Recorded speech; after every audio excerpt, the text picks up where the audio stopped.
জয় শ্রী মহাকাল, জয় মা তারা। যাদের উপর তন্ত্র মন্ত্র, কুনজর, ব্ল্যাক ম্যাজিক, নেগেটিভ এনার্জি জ্বালানো হচ্ছে বা বাড়ির কারুর সামনে দেখা যাচ্ছে যে তন্ত্রের বিভিন্ন ক্রিয়া করে কেউ বাড়ির সামনে ফেলে দিয়ে যাচ্ছে উল্টোপাল্টা জিনিস, বা ধরুন দীর্ঘদিন ধরে কেউ অসুস্থ হয়ে রয়েছে, আপনাদের মনে হচ্ছে তার উপর কেউ বান মেরেছে বা এরম টাইপের কিছু জিনিস করা হয়েছে ব্ল্যাক ম্যাজিক, তাতে আস্তে আস্তে মানুষটার ক্ষয়ক্ষতি, শারীরিক ক্ষয়ক্ষতি হচ্ছে। এই ছোট ছোট জিনিসগুলো আপনারা নিজেরা কিভাবে ঘরোয়া পদ্ধতিতে, কিভাবে মাইথোলজিক্যালি রেমেডির উপায় কিভাবে আপনারা কিন্তু এটা সলিউশন করতে পারেন, সেটার উপরেই আজকে আপনাদের আমি 3টে উপায় বা টোটকা আজকে বলবো। তার আগে বলি আমি কে। নমস্কার, আমি অ্যাস্ট্রো দেবারতী। আমার ইউটিউব চ্যানেলে সবাইকে স্বাগত। যারা এখনো পর্যন্ত আমার ইউটিউব চ্যানেলটি সাবস্ক্রাইব করেননি তারা অতি অবশ্যই এই মুহূর্তে ইউটিউব চ্যানেলটি আমার সাবস্ক্রাইব করুন। আপনারা এখান থেকে নিত্য নতুন বিভিন্ন ধরনের আপনারা টোটকা পাবেন, মাইথোলজিক্যালি রেমেডি পাবেন এবং পাবেন হচ্ছে অ্যাস্ট্রোলজিক্যালি, মেডিকেল অ্যাস্ট্রোলজি নিয়ে অনেক তথ্য, এবং আমি সপ্তাহে 2 দিন কিন্তু লাইভ প্রেডিকশন কিন্তু করে থাকি ইউটিউবে। আপনারা যদি সাবস্ক্রাইব করে রাখেন অবশ্যই আপনারা আপনাদের নিজস্ব জন্ম ছক কিন্তু ফ্রি প্রেডিকশন কিন্তু করাতে পারবেন। চলুন শুরু করা যাক তাহলে 3টে টোটকার উপায়। প্রথমেই বলি, শনিবার দিন প্রথম উপায়টি আপনাদের শনিবার দিন করতে হবে। আমরা বাজারে সকলেই কিন্তু রেগুলার মোটামুটি পাতি লেবু দেখে থাকি। পাতি লেবুটা কিন্তু হলুদ রঙের, একদম নিখুঁত হলুদ রঙের কিন্তু আপনাকে কিনতে হবে। নিখুঁত একটি হলুদ রঙের পাতি লেবু আপনি নিয়ে আসবেন। ফুলযুক্ত 5টি লবঙ্গ, ফুল ভালো করে শুনবেন, ফুলযুক্ত 5টি লবঙ্গ ওই হলুদ লেবুটির ওপর কিন্তু আমরা আস্তে আস্তে গেঁথে দেব, এবং ওই লেবুটিকে আমরা কিন্তু হনুমানজির মন্দিরে গিয়ে রেখে আসবো। মিনস সেটা হনুমানজির পায়ের কাছেও রেখে আসতে পারি বা হনুমানজির মন্দিরে গিয়ে আমরা অর্পণ করতে পারি। এই পুরো কাজটা কিন্তু আপনাকে খালি পায়ে করতে হবে, অর্থাৎ আপনি যখন বাড়ি থেকে বেরোচ্ছেন পুরোটাই আপনাকে, যতটা দূরেই হোক না কেন আপনাকে কিন্তু খালি পায়ে যেতে হবে। পুরো কাজটি সমাপ্ত করে আপনি যখন বাড়িতে আসবেন তখন আপনাকে কিন্তু যেটা করতে হবে সেটা হচ্ছে পা হাত পা খুব ভালোভাবে ধুয়ে ফেলবেন, এবং ঘরে ঢুকে যেটা করবেন সেটা হচ্ছে বিশুদ্ধ দেশি ঘি আপনি আপনার পায়েতে কিন্তু ভালোভাবে মালিশ করে নেবেন বা লাগিয়ে নেবেন। এটা কিন্তু করতে হবে। আর এটা যেটা আমি বললাম পুরোটা কিন্তু আপনাকে করতে হবে। কোনো জায়গায় কিন্তু ধরুন আপনারা এরকম করলেন, লবঙ্গটা নিলেন, লেবুটা নিলেন এবং গিয়ে ঠাকুরের মন্দিরে রেখে, হনুমানজির মন্দিরে রেখে দিলেন, জুতো পরে যদি চলে যান তাহলে কিন্তু এই টোটকার কিন্তু ফলটা আপনারা পাবেন না। যার জন্য আমি ভালো করে বলছি, আবারও শুনে নিন। একটা পাতি লেবুর মধ্যে 5টা ফুলযুক্ত লবঙ্গ গিথে, তাই সেটা নিয়ে কিন্তু আপনাকে হনুমানজির মন্দিরে যেতে হবে। হনুমানজির পায়ের কাছে অথবা মন্দিরে কোনো স্থানে আপনি রেখে আসবেন, এবং আসার পথে কিন্তু পুরো কাজটা আপনাকে খালি পায়ে করতে হবে। এসে আপনি দেশি বিশুদ্ধ ঘি নিজের পায়ে কিন্তু লাগিয়ে নেবেন। এবার যেটা করতে হবে, এটা আপনি টানা 5 থেকে 7টা শনিবার পরপর করতে পারেন। 5 থেকে 7টা শনিবার করার পরে আপনি এর ফলাফলটা বুঝতে পারবেন, এবং শুধু 5 থেকে শনিবার কেন, এর পরেও আপনারা করতে পারবেন। আপনারা যত দিন করতে পারবেন তত এর ভালো কিন্তু ফল পাবেন। তবে এই বছরটা শনির বছর, এই বছরের মাথায় রেখে কিন্তু করবেন, কারণ এ বছরটা শনির বছর। যত আপনারা কিন্তু যে কোনো টোটকা বলুন, যে কোনো উপায় বলুন, যত নিষ্ঠা ভরে, যত কষ্ট করে, অর্থাৎ লেবার দিয়ে আপনারা যে কোনো জিনিস যতটা করবেন তার ফল কিন্তু অনেকাংশে ভালো আপনারা কিন্তু পাবেন। এবার আসি দ্বিতীয় টোটকায়। এটাও কিন্তু শনিবারেই করতে হবে। সেটা কিন্তু শনিবার দিন একটা আটার প্রদীপ বানাতে হবে। শনিবার দিন না পারলে তার আগে আটার প্রদীপটা বানিয়ে রেখে দিতে পারেন। শনিবার দিনে কিন্তু মেনলি টোটকাটা করবেন।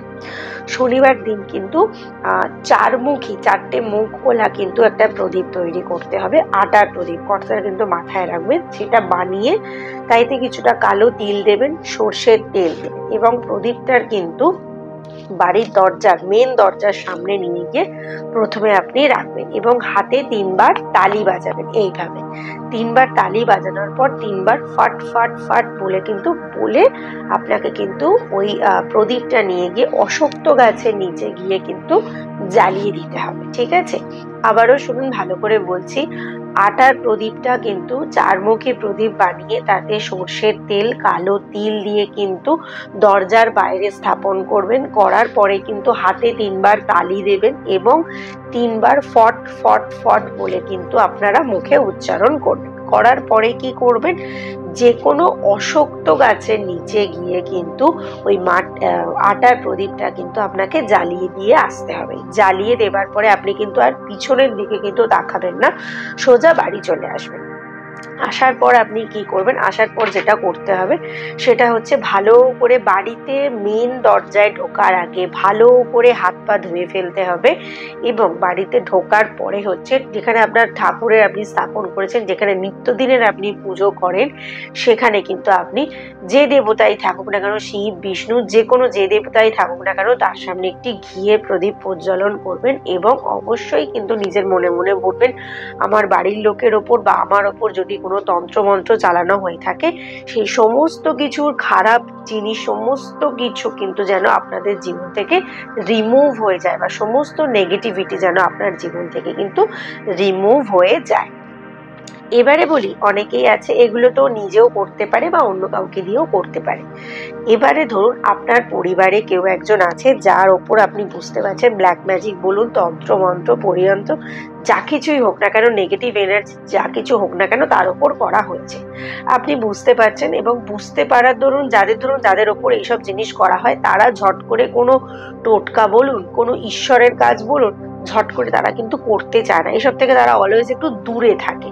তাহলে সেক্ষেত্রে আপনাকে বা আপনার পরিবারের কাউকে এই কাজটা করতে হবে, মা বাবা হোক ভাই বোন যে কেউ হোক না কেন এই কাজটা কিন্তু করতে পারবে। শুক্রবার দিন 1 টাকার কয়েন অথবা 5 টাকার একটা কয়েন নিয়ে তার শোবার বালিশের নিচে খুব সাবধানের সঙ্গে কিন্তু রেখে দিতে হবে। কেউ যদি বলে যে না বালিশের নিচে রাখতে পারছে না, তাহলে চাদরের নিচে রাখবেন যাতে সে দেখতে না পায় বা অনুভব করতে না পারে। সেটা রাখার পর পরের দিনকে কিন্তু শনিবার দিনে একটা মাটির পাত্র কিনে আনবে, মাটির ভাঁড় যা কিছু হোক না কেন সেটা কিনে আনবেন এবং যেটা করবেন সেটা হচ্ছে সন্ধেবেলায় এই টোটকাটা কিন্তু করতে হবে। এটা কিন্তু ওই 1 টাকার কয়েনটা ওই মাটির পাত্রে রাখবেন, তার মধ্যে কিছুটা মধু রেখে দেবেন, দিয়ে আপনারা কি করবেন 4 রাস্তার মোড় অর্থাৎ যেটাকে চৌরাস্তা বলা হয় সেই জায়গায় কিন্তু ওটাকে রেখে সোজা বাড়ি চলে আসবেন এবং যখন ওটাকে রাখবেন মনে মনে জানাবেন যার উপর তন্ত্রমন্ত্র হয়েছে তার নাম বলে বলবেন যেন সেটা থেকে সে উদ্ধার পায়, সেটা থেকে যেন সে মুক্তি পায়। সবার প্রথমে বলি অনেকেই কিন্তু দেখে যে 4 রাস্তার মোড়ে বিভিন্ন রকমের তন্ত্রের বিভিন্ন টোটকা ক্রিয়া করা হয়ে থাকে। তো এই যে টোটকাটা লাস্ট যে টোটকাটা আমি বললাম এটা কিন্তু কারোর কাছে ট্রান্সফর্ম হয়ে যাবে না, কারোর কাছে কিন্তু চলে। অনেকে ভয় পায় যে হয়তো তন্ত্রমন্ত্রের কোনো জিনিস হাত লেগে গেল বা পা লেগে গেল তাকে কিন্তু সঙ্গে সঙ্গে এফেক্ট করবে। হ্যাঁ, কিছু কিছু ক্ষেত্রে হয়তো এগুলো এফেক্ট করে, কিন্তু এই যে টোটকাটা আমি বললাম এটা কিন্তু কোনো ক্ষতিকারক টোটকা না। ওই আপনি চৌরাস্তার মধ্যে রেখে আসলেন, সেটা থেকে কিন্তু কারোর কোনো রকম কোনো ক্ষতি হবে না। শুধুমাত্র যার ওপর তন্ত্রমন্ত্র ব্ল্যাক ম্যাজিক সমস্ত কিছু করা হয়েছে তার সমস্ত নেগেটিভিটিটা তন্ত্রমন্ত্র জাস্ট কেটে যাবে। ডিরেক্ট এই জিনিসটার যেটা খারাপ প্রভাব সেটা আপনাদের ওখানে কিন্তু ক্ষেত্রপাল বলে এক দেবতা থাকে, প্রত্যেক জায়গাতে থাকে, প্রত্যেক এরিয়াতেই ক্ষেত্রপাল থাকে, তিনি কিন্তু ওই খারাপ নেগেটিভিটিটা কিন্তু ওই চৌরাস্তার মধ্যে থেকে কিন্তু তিনি তার কাছে কিন্তু টেনে নেবেন। কাজে এটা নিয়ে ভয় পাবার কিছু নেই যে আপনি চৌরাস্তার মধ্যে করছেন, আপনাকে কেউ কিছু বললে হ্যাঁ ক্ষয়ক্ষতি করছে, কারোর কাছ থেকে হয়তো ট্রান্সফর্ম করে যাবে না, এরকম কিছু হবে না। এটা থেকে কিন্তু সবসময় সজাগ থাকবে।